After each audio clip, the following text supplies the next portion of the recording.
Hillsong founder Brian Houston says it's absurd to suggest he would blame sexual abuse on a victim rather than a perpetrator.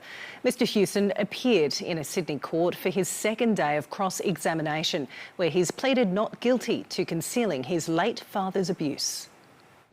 Taking to the witness stand for a third day, Brian Houston faced questioning over what happened after his late father Frank confessed to him that he sexually assaulted a boy in Sydney in 1970. The court heard Brett Sengstock, who was 7 at the time of the assault, alleged Brian Houston called him and told him the crime was his fault. Crown Prosecutor Gareth Harrison saying, "I want to suggest that you were angry at Brett." "That is completely untrue," Mr Houston replied. "And that you accused him of tempting your father. That is not true at all."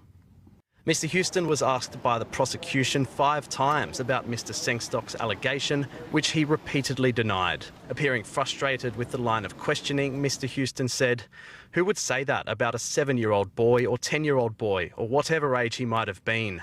It's just an absurd notion." Mr Houston told the court that when his father Frank confessed his crime to him, he informed his church's national executive. But he did not go to police, as it was not the victim's request to be identified. The prosecution questioned whether Mr Houston did this to protect the reputation of the Hillsong Church. Mr Houston denied that allegation. Mr Houston was also asked about a special meeting held in November 2000, which raised accusations Frank had committed more abuses in New Zealand. As you became aware of more, did you think to yourself, hold on, my father is a repeat sexual offender against children. This has got to go to the police. No, I didn't think that. The trial continues. Taisok Yuzi, SBS World News.